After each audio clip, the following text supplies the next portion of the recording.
Queridos e queridas, meninos e meninas, jovens e adultos, como é que vocês estão, belezinha? Desculpa pela demora para gravar o vídeo, só consegui gravar agora às 10h08 da noite de sexta-feira. Beleza, então vamos lá. No vídeo anterior eu falei sobre, vamos dizer assim, o tripé da ciência de dados, do data science, que nada mais é que a parte de tecnologia, é a parte de matemática, né? Isso envolve estatísticas e afins, e quando nós também estamos falando sobre conhecimento do negócio. Neste vídeo eu vou falar sobre a parte tecnológica, ou pelo menos um pouco sobre isso. Então, qual que é o trabalho de um cientista de dados? É pegar um monte de dados, né? Então, eu tenho aquelas coisas amorfas, né? Não exatamente amorfa, né? Então, ela não quer dizer que simplesmente seja algo vazio, algo que só está lá, uma pilha de lixo. Não, às vezes pode ser que você tenha uma determinada informação já em cima disso. Né? Então, qual que é a diferença entre dado e informação? Informação você consegue trabalhar para poder gerar algum determinado conhecimento sobre aquilo. Né? Um dado, ele só está lá. É só uma informação. Né? Ele não é um conhecimento, ele só é alguma coisa que está lá, vamos dizer assim. Então, por exemplo, se você pegar, vamos dizer que você tem uma base de dados que nem dos vídeos que eu estou fazendo de SQL. Então, eu tenho, sei lá, a tabela de dados dos clientes, por exemplo. Eu tenho um dado. Né? Se eu quiser saber como que eu posso usar aquele dado, eu posso cruzar, por exemplo, quais são os 10 clientes que mais me dão dinheiro, mais me dão lucro. Aí sim, a partir desse momento, eu tenho uma determinada informação. Tá? Então, quando nós estamos tratando sobre dados, aqui vai entrar o quê? A fonte daquilo que você está querendo trabalhar.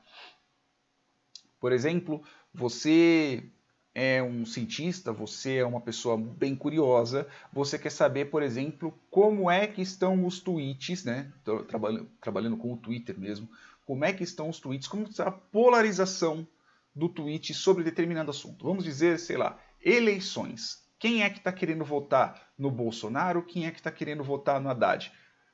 Paixões políticas à parte, tá? Não quero saber de politicagem aqui. Eu só estou falando só sobre uma informação real.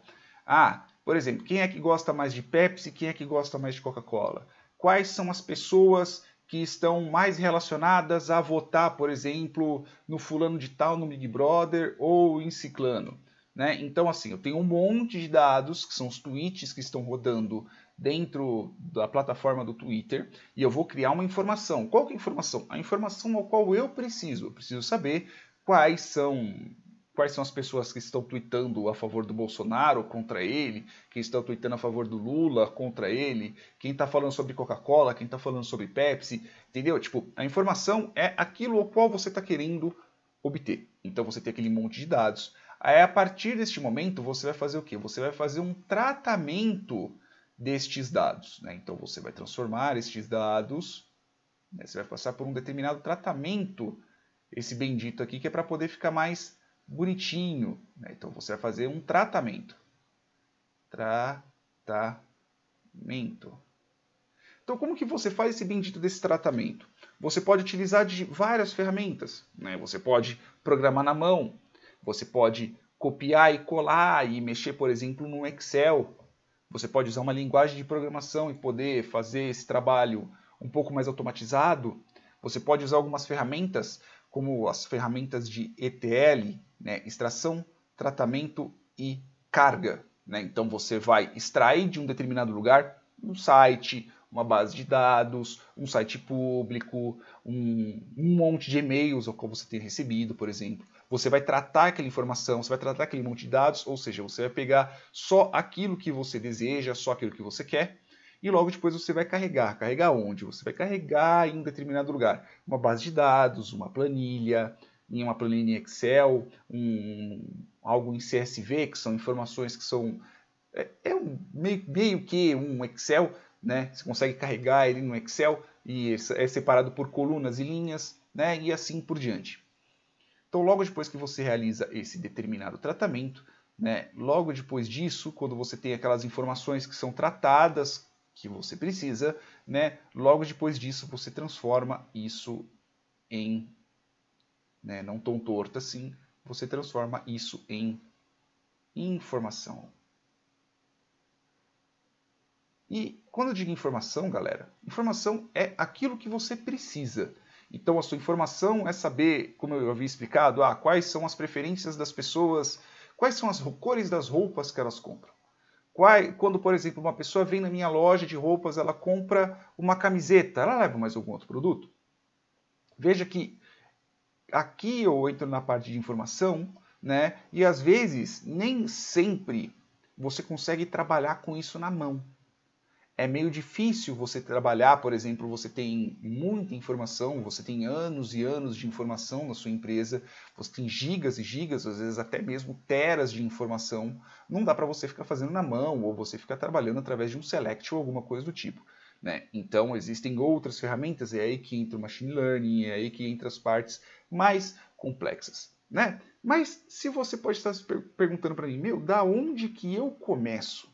Qual é a parte que eu começo, vamos dizer assim? Qual que é o passo a passo que eu posso começar a trabalhar, que eu posso começar a estudar para a parte de data science ou até mesmo simplesmente na parte de programação mesmo, tá? Então, assim, vou passar algumas ferramentas, algumas linguagens de programação, algumas ferramentas, como eu mesmo disse, né? Não são todas, existem milhares, centenas, coisas pagas, coisas gratuitas, né? Eu vou passar algumas que a grande maioria daqui são gratuitas, tá bom? Então, começando aqui com a parte de programação, inclusive eu já até fiz alguns vídeos sobre isso, vocês podem acompanhar inclusive no meu canal, tá? Então eu tenho aqui, por exemplo, o R. O R, ele é uma linguagem de programação que ele é, vamos considerar assim, específica, né? Não exatamente específica, mas ela é bem focada para análise estatística, para análise matemática dos seus dados. Então, sim, existem ferramentas que você vai ter para visualização de dados, existem ferramentas que você vai ter para poder tratar essas informações e assim por diante, né? Mas o R, ele é muito bom para quando você está tratando da parte financeira, da parte matemática, da parte analítica dos seus dados, tá? Dependendo do que você estiver trabalhando, ele não é tão flexível, mas ele é uma boa ferramenta para você começar a programar. A linguagem é fácil, você não precisa de tantas regras para você começar a trabalhar com R, né? Ele é bem legal para você poder aprender. É aí quando nós estamos tratando do comecinho, né? Estamos tratando do baby steps, estamos tratando do começo, que é a parte de programar, né? Programeiro, vou chamar de programeira. Programeiro ou programeira, né? Pode ser menina também que está querendo aprender a programar, então programeiro ou programeira, tá? Aqui aprender uma linguagem de programação é importante. Pelo menos um pouco, pelo menos entender o conceito do que é uma variável, alguma coisa básica, porque às vezes você vai pegar o código de alguém, às vezes você vai ter que trabalhar com esses dados de uma forma muito específica. Entendendo um pouco de linguagem de programação, entendendo um pouco sobre programação, é bom, tá? Além do R, temos também o Python. O Python também é uma boa linguagem para você começar. A sintaxe dele é um pouco mais fácil do que a sintaxe do R. Em questão de bibliotecas, o Python ele é muito mais flexível do que o R. Então, por exemplo, você começando a aprender Python, você aprendendo Python, você já consegue passar para outras áreas, né? Você pode trabalhar para a parte web, você pode trabalhar na parte de ciência de dados, né? Machine learning e afins, né? Você pode desenvolver aplicativos, etc. Com R você também consegue, mas o Python ele é um pouco mais flexível. Então quer dizer que o R ele é pior do que o Python? Depende como que você está usando, depende qual é a régua ao qual você está medindo. Tá? O Python sim, ele é mais flexível que o R, mas isso não quer dizer que o R seja uma linguagem de programação ruim. Ele é ótimo para aquilo ao qual você está trabalhando. Tá bom? Agora, quando nós estamos tratando uma parte mais organizacional, principalmente quando você estiver trabalhando com projetos, né, você vai deixar de mexer com aqueles códigozinhos ao qual você faz uma brincadeirinha, você mexe alguns dados, você pega informação, sei lá, de um site de jogo de futebol, por exemplo, campeonato brasileiro, você quer saber quais são os times que estão fazendo mais gols, quem faz mais gols sobre quem, né? Você começa a trabalhar com esses dados. Aí, a partir do momento que você começa a trabalhar numa parte profissional mesmo, quando você está começando a trabalhar com projetos, com pessoas, né? Mais de uma pessoa trabalhando no mesmo código, é bom você começar a trabalhar com uma ferramenta de versionamento. Então, o que é uma ferramenta de versionamento? Vamos dizer que você está trabalhando no seu código, né, para você trabalhar com os dados do Brasileirão. Aí você está lá escrevendo, papapá, papapá, papapá, papapá, papapá. Você já programou, sei lá, 241 linhas. Por que 241? É um número arbitrário que eu peguei. Aí tá, você terminou um dia, você volta, você continua trabalhando, até que está funcionando, até que está ok. Aí você continua lá, papapá, papapá, papapá, papapá, trabalhando, você chega na 350, puf, você caga seu código inteiro. Aí você volta para mexer aqui, começa a subir erro, começa a subir uma porrada de coisa. Meu, às vezes você precisa fazer uma determinada mudança que o seu superior pede, o seu superior, seja lá o que for, né? Às vezes você não entendeu muito bem o requisito, você precisa fazer uma determinada mudança. E, meu, e o que você tinha até a linha 241 vai se ferrar, VG, muito obrigado.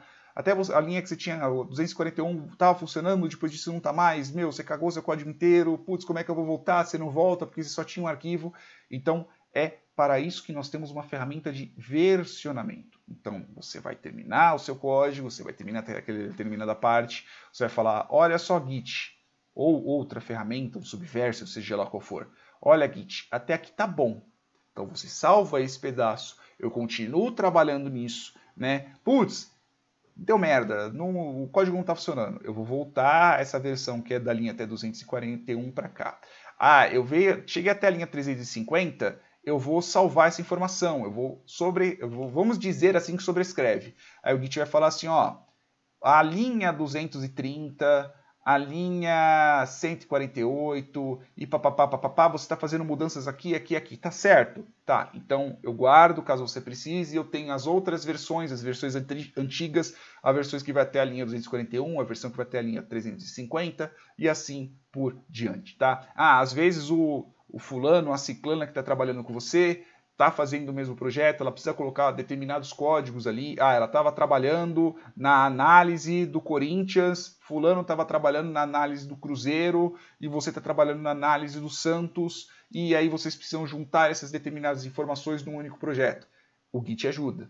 Ninguém vai ficar sobrepondo o código de ninguém, né? De uma forma prejudicial, vamos dizer assim. O Git ele é uma boa ferramenta para você poder aprender. É uma ferramenta de versionamento. Às vezes pode ser que onde você trabalhe ou com quem você vai trabalhar não seja Git, seja uma outra ferramenta de versionamento, mas é bom você ter essa noção e é bom você colocar isso na lista de coisas aos quais você pode ou deve aprender, tá? Eu coloquei aqui, e não por ordem de importância eu estou colocando, tá? Aqui o Power BI, ele é uma ferramenta que vai te ajudar em algumas partes, né? Ele vai te ajudar tanto na parte de você obter determinados dados, né, de determinadas fontes. Ele vai te ajudar no tratamento dessas informações, tá bom? Então você vai conseguir, ele é uma ferramenta de ETL também, você consegue trabalhar o Power BI como um ETL, né, até determinado ponto. E ele também te ajuda na parte da informação, então na parte de você exibir esses dados. Ele tem gráficos, ele tem conexões com outra base de dados e etc. Eu estou fazendo propaganda? Não, é simplesmente uma das ferramentas a qual você pode usar, tá bom? É uma ferramenta, inclusive, complexa, complexa no sentido não de ser difícil, mas complexa no sentido que dá para você fazer muitas coisas em cima dele, né? Então, uma leitura é boa, você fazer um curso é bom. Por enquanto ainda não tenho vídeos de Power BI, mas eu vou fazer, tá? Então, logo depois disso, vamos dizer assim que é a parte logo após o tratamento, que eu esqueci de colocar, que é a parte ao qual você armazena esses dados, né? Então você tem a parte de armazenamento. A parte de armazenamento, então você tem vários tipos de bases de dados. Então você tem base de dados relacionais, base de dados não relacionais, você tem base de dados por grafos, você tem base de dados por documentos e assim por diante, tá? Tudo depende daquilo ao qual você vai trabalhar ou como que você vai trabalhar em cima daquelas informações. Então veja, são vários problemas, para cada problema pode ser que você tenha uma determinada ferramenta. Não quer dizer que você sabendo um, você vai saber de todos, porque pode ser que uma outra ferramenta, a ferramenta ao qual você domina, você vai demorar 10 horas para terminar o serviço, e a outra ferramenta você demoraria 1 hora para aprender e faria o que você precisa fazer em mais 2 horas. Né? Veja que existe realmente essa diferença. Ou às vezes até mesmo a ferramenta a qual você domina não serve para o serviço ao qual você está fazendo. É normal, isso acontece, não é que eu estou te chamando de burro ou de burra, nem nada do tipo. Isso realmente acontece, tá? Então, por exemplo, aqui o MySQL é uma base de dados, ela é gratuita, dá para você baixar documentação, dá para você aprender, dá para você instalar no seu computador, né? E assim por diante. Eu tenho alguns vídeos de MySQL, mas já são vídeos um pouco antigos. Tá bom? Eu tenho também uma outra base relacional, que é o MariaDB também.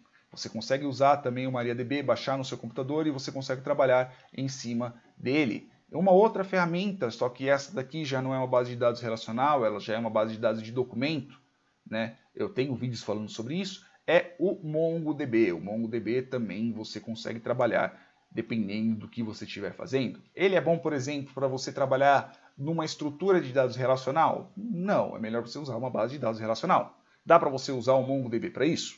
Dá. Ele é bom? Pode ser que não. Né?